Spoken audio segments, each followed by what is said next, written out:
Hello friends, standard 9th English medium और Gujarati medium में आज हम चैप्टर नंबर 23 जब मैंने पहली पुस्तक खरीदी के बारे में देखेंगे, जिसके राइटर है लेखक है धर्मवीर भारती। धर्मवीर भारती जो एक फेमस लेखक के रूप में हम जानते हैं, उनके साथ साथ उन्होंने इस चैप्टर में अपने जीवन के प्रसंग को बताया है। अपने जीवन के प्रसंग में उन्होंने जब पहली पुस्तक खरीदी, इसके बारे में हम डिटेल देखेंगे। हर एक इंसान को अलग अलग प्रकार का शौक होता है, तो उसमें किसी को पुस्तक खरीदने का, पुस्तक को पढ़ने का, सिंगिंग का, घूमने का, फिरने का आदि अलग अलग शौक होते हैं।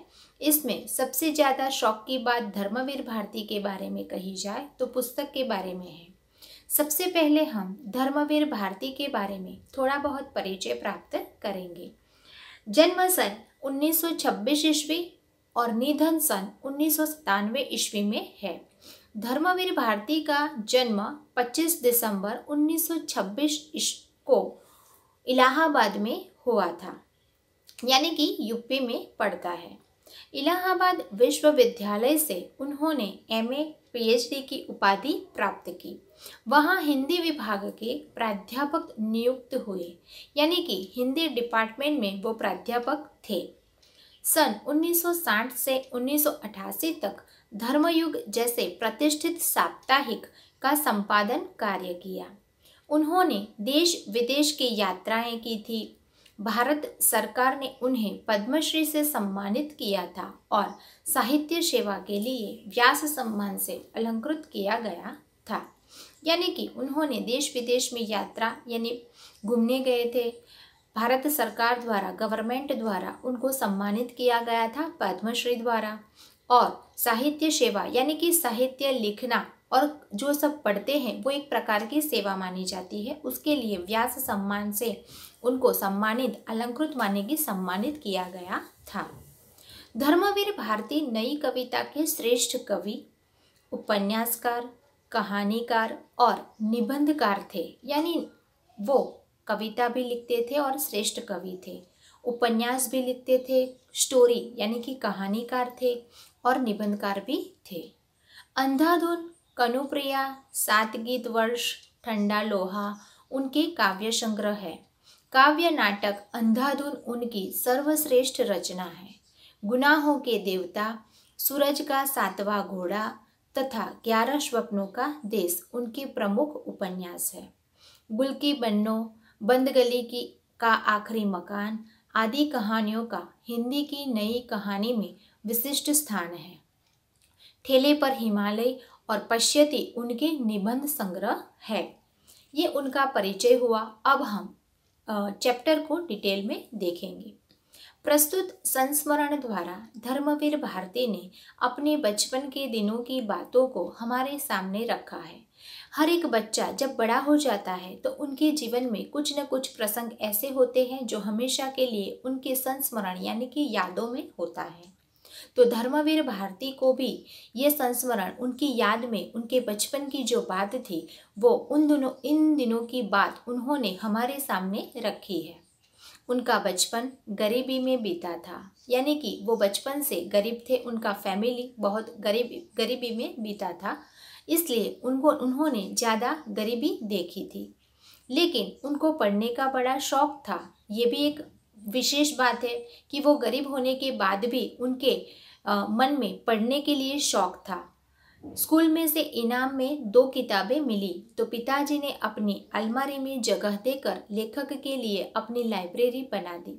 उन दिनों जो चीज़ें इस्तेमाल नहीं करते थे उनको अलमारी में रखते थे, तो पिताजी अपनी एक अलमारी में अच्छी तरह से वो किताब के लिए 2 किताब के लिए जगह बना देते हैं और लेखक की एक लाइब्रेरी, छोटी सी लाइब्रेरी बना देते हैं। वहाँ से लेखक को किताबें इकट्ठी करने की धुन सवार हो गई। यानी कि ये जो उनके पिताजी ने अच्छी राह बताई या तो फिर उनके लिए एक मकसद बन गया और एक छोटी लाइब्रेरी बना देने के बाद उनके मन में ज़्यादा पुस्तकें या तो किताबें इकट्ठी करने की धुन यानी कि एक मकसद बना लिया, एक गोल बना लिया। माँ ने पिक्चर देखने के लिए 2 रुपये दिए थे, लेकिन लेखक का मन पलट जाता है और वे पुस्तक की दुकान में से 10 आने की देवदास नाम की पुस्तक खरीदते हैं। यानी कि लेखक 2 रुपये अपने लिए इस्तेमाल नहीं करते या तो फिर पिक्चर देखने के लिए नहीं जाते, लेकिन देवदास नाम की पुस्तक खरीद लेते हैं। लेखक ने अपने पैसों से खरीदी हुई वह पहली किताब थी। इस पाठ में लेखक ने जीवन में पुस्तकों के महत्व पर प्रकाश डाला है। तो इस प्रकार हम डिटेल में चैप्टर को देखेंगे। बचपन की बात है, उस समय आर्य समाज का सुधारवादी आंदोलन पूरे जोर पर था। यानी कि आप एसएस में पढ़ चुके हैं कि आर्य समाज की स्थापना हुई थी, तो उसमें सुधार का आंदोलन चलता था। मेरे पिता आर्य समाज रानी मंडी के प्रधान थे।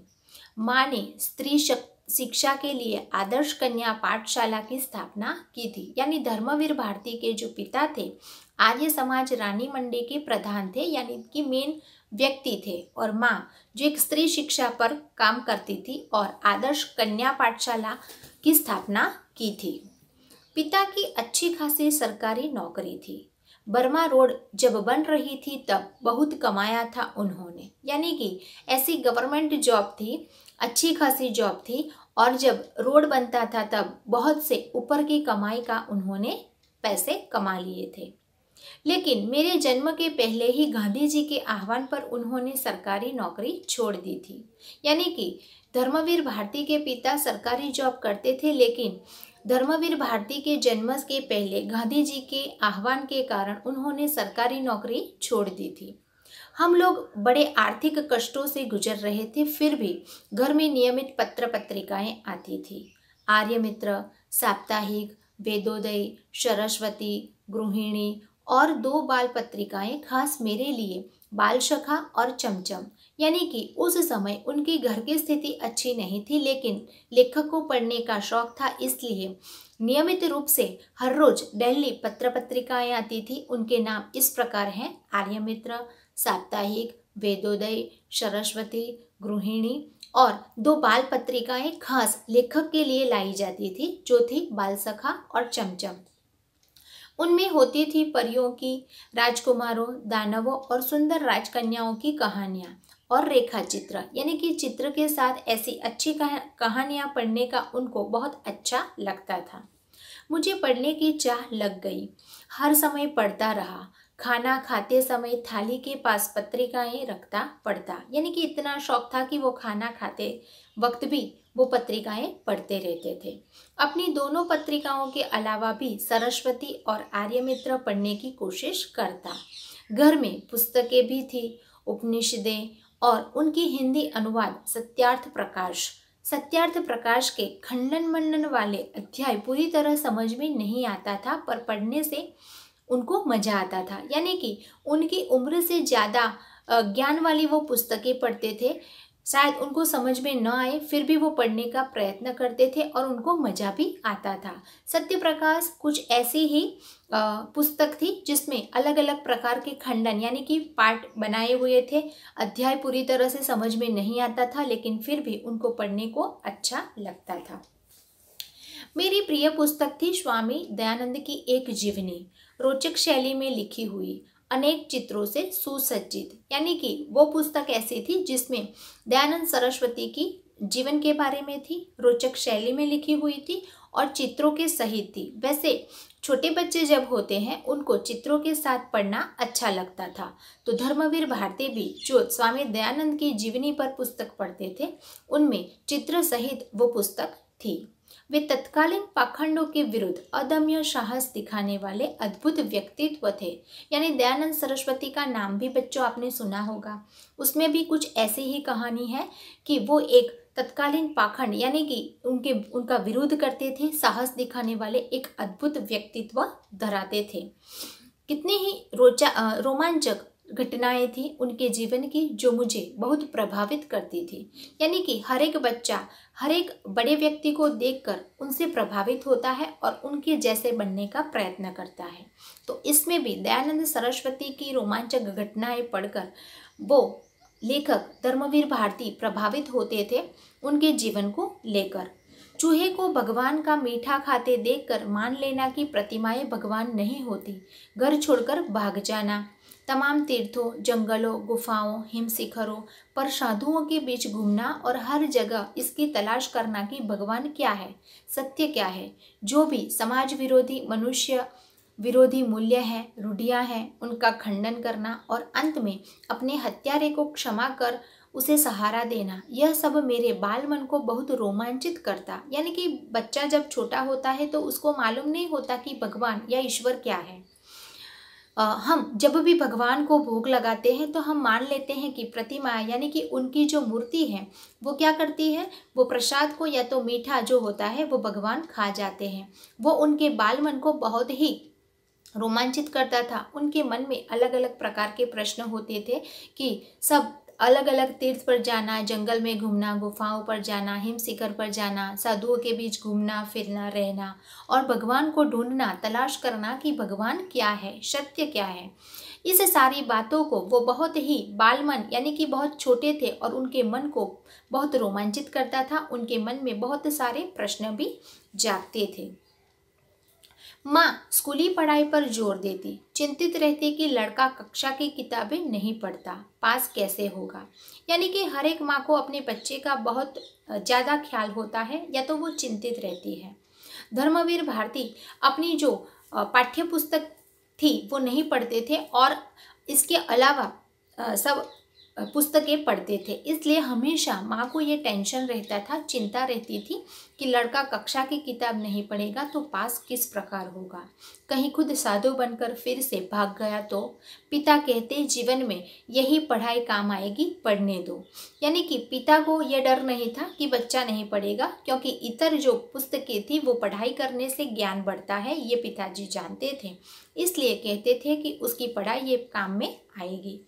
मैं स्कूल नहीं भेजा गया। शुरू की पढ़ाई के लिए घर पर मास्टर रखे गए। तो उस समय वो स्कूल में नहीं जाते थे, घर पर मास्टर आके पढ़ाते थे।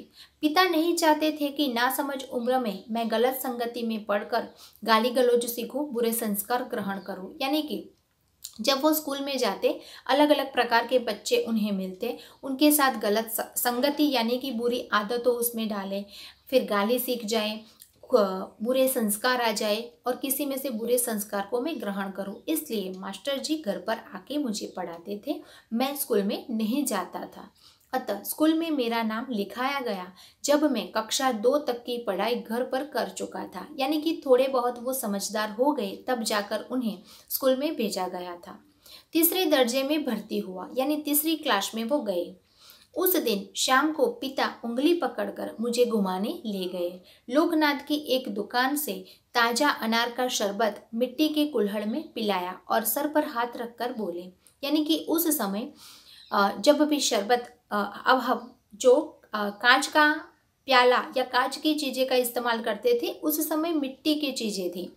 तो उस समय शरबत मिट्टी की कुल्हड़ में पिलाया गया और पिताजी ने बहुत ही प्यार से समझाया और बोले कि वायदा करो कि पाठ्यक्रम की किताबें भी इतने ही ध्यान से पढ़ोगे। यानी कि अपनी कक्षा की जो पुस्तकें हैं वो आप ध्यान से पढ़ो और माँ की चिंता को दूर करोगे, मिटाओगे।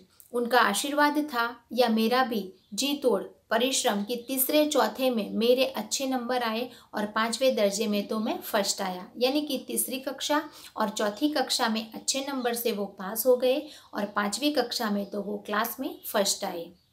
यानी कि उन्होंने अपने पिताजी की बात को अच्छी तरह से समझा और अपने अंदर उतार कर उस प्रकार से मेहनत शुरू की। माँ ने आंसू भरकर गले लगा लिया। पिता मुस्कुराते रहे, कुछ बोले नहीं। यानी कि पिता को मालूम था कि मैंने कहा था और बच्चे ने इस प्रकार सुना और करके दिखाया। माँ बहुत खुश हो गई और आंसू आंख में आकर उनको गले लगा लिया और पिता बहुत ही खुश हुए, लेकिन कुछ बोले नहीं। इसका मतलब ये था कि पिता इससे भी ज़्यादा खुश थे। अंग्रेजी में मेरे नंबर सबसे ज़्यादा थे, अतः स्कूल से इनाम में 2 अंग्रेजी किताबें मिली थी। एक में 2 छोटे बच्चे घोंसलों की खोज में बागों और कुंजों में भटकते थे। यानी कि 2 इंग्लिश पुस्तकें थी। इसमें स्टोरी इस प्रकार थी कि छोटे बच्चे घोंसले जो खोज करते हैं बागों और कुंजों में भटकते हैं यानी कि घूमते हैं और इस बहाने पक्षियों की जातियाँ, उनकी बोलियाँ, उनकी आदतों की जानकारी उन्हें मिलती हो। दूसरी किताब थी थ्रस्टी द रग, जिसमें पानी की कथाएं थी। कितने प्रकार के पानी होते हैं, कौन कौन सा माल लाद कर लाते हैं, कहाँ से ले जाते हैं, नाविकों की जिंदगी कैसी होती है, कैसे कैसे जीव मिलते हैं, कहाँ वेल होती है, कहाँ शार्क होती है। यानी कि 2 पुस्तकों के द्वारा पानी की बातें, पानी में रहने वाले जीव के बारे में और पक्षियों की जातियाँ किस प्रकार की होती है, किस किस प्रकार की बोलियाँ होती है, उनकी आदतें कैसी होती है, ये सारी जानकारी उन्हें 2 पुस्तकों में से मिली थी। इन 2 किताबों ने एक नई दुनिया का द्वार मेरे लिए खोल दिया, यानी कि 2 अलग राह बता दी नई जानकारी प्राप्त करने के बाद। पक्षियों से मेरा आकाश और रहस्यों से भरा समुद्र।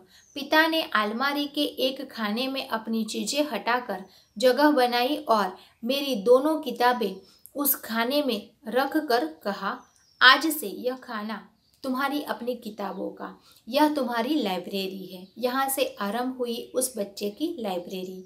आप पूछ सकते हैं कि किताबें पढ़ने का शौक तो ठीक है, किताबें इकट्ठी करने की सनक क्यों सवार हुई? उनका कारण भी बचपन का एक अनुभव है। यानी कि इस प्रकार उन्हें गिफ्ट में पुस्तकें मिलती थी, पिताजी का इतना सपोर्ट था और उनको पढ़ने का शौक जैसे जैसे बढ़ता गया वैसे वैसे उन्होंने पुस्तकें इकट्ठी की और एक बचपन का यह अनुभव धर्मवीर भारती ने हमारे सामने रखा है। इलाहाबाद भारत के प्रख्यात शिक्षा केंद्रों में एक रहा है। ईस्ट इंडिया कंपनी द्वारा प्रस्तावित पब्लिक लाइब्रेरी से लेकर महामना मदन मोहन मालवीय द्वारा स्थापित भारती भवन तक अपने मोहल्ले में एक लाइब्रेरी थी, हरि भवन। स्कूल से छुट्टी मिली कि मैं उसमें जाकर अध्ययन करता। यानी कि धर्मवीर भारती ने अपने बचपन की यादगार प्रसंग में किस प्रकार उन्हें सपोर्ट मिला, किस प्रकार वो अव्वल आए, किस प्रकार अलग अलग पुस्तक पढ़ने से उनका ज्ञान बढ़ा और किस प्रकार वो अपने फ्री टाइम में अपनी मोहल्ले की जो लाइब्रेरी थी हरि भवन में स्कूल से छुट्टी मिलते ही उसमें जाकर अध्ययन करते। यानी कि एक शौक था पढ़ने का इस तरह, और उनको किस प्रकार अपने शौक को बढ़ावा दिया और उसमें अध्ययन करते गए, अपने ज्ञान को बढ़ाते गए और इस प्रसंग को हमारे सामने उन्होंने रखा है। आप भी बहुत सारे ऐसे प्रसंग अपने जीवन के अंदर लेकर अपनी खुद की एक किताब लिख सकते हैं और उसमें प्रसंग भी लिख सकते हैं आपके यादगार प्रसंगों को लेकर। Okay, thank you.